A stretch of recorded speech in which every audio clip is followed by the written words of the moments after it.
¿Cuánto le debo por el café? ¿Cuánto le debo por el café?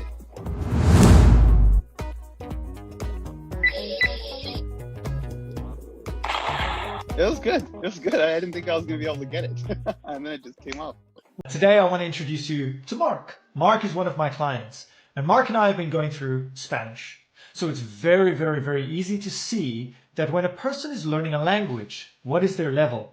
Ask them to speak the language. And ask yourself two questions. Number one, how quickly can they say something? And then number two, how smooth is that? So normally when people learn a language, they learn word by word by word. And what they do is that they just practice pulling out these words out of their vocabulary. That's not the greatest way to study. Even at a high level, you can get someone who can remember words quickly, but still speaks kind of like an alphabet soup. It's a mix. And then you have to think about grammar and all kinds of other stuff. So I want you to take a look. Mark and I were studying an expression which was, ¿Cuánto le debo por el café? So it's, how much do I owe you for the coffee? Now, I want you to remember that when we train people, we also talk about their pronunciation. But beginners need time to develop their pronunciation spectrum. With beginners, a native speaker is very important. So our native speaker teacher is modeling all of this language as well. What do? Is train the brain. So pay attention to Mark now.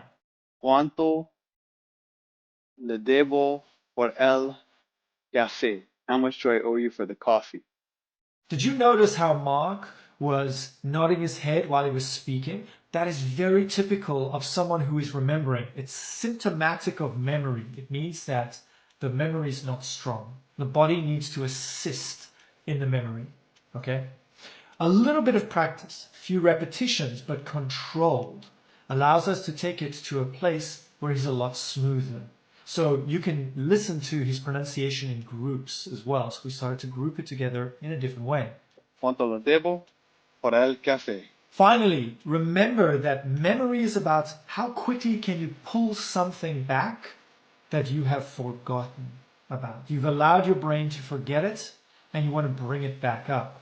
It's not this idea of, can I not forget it? Can I remember it as much as possible? No, let your brain forget it. This is one very, very, very important rule. Can you forget it and bring it back?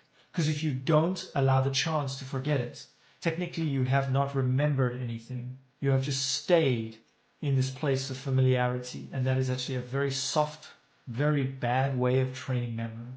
So forget it and bring it back. So I want you to see, what did we do to take his mind off the Spanish? And as you can see, coming back from it, he was so surprised, he was so shocked. I mean, look at the results, look at what happened. And this happened in the space of a few minutes. ¿Cuánto le debo por el café? Now, there was a lot of explanation involved as well, but his practice time was as little as 2 minutes. I'll say that again.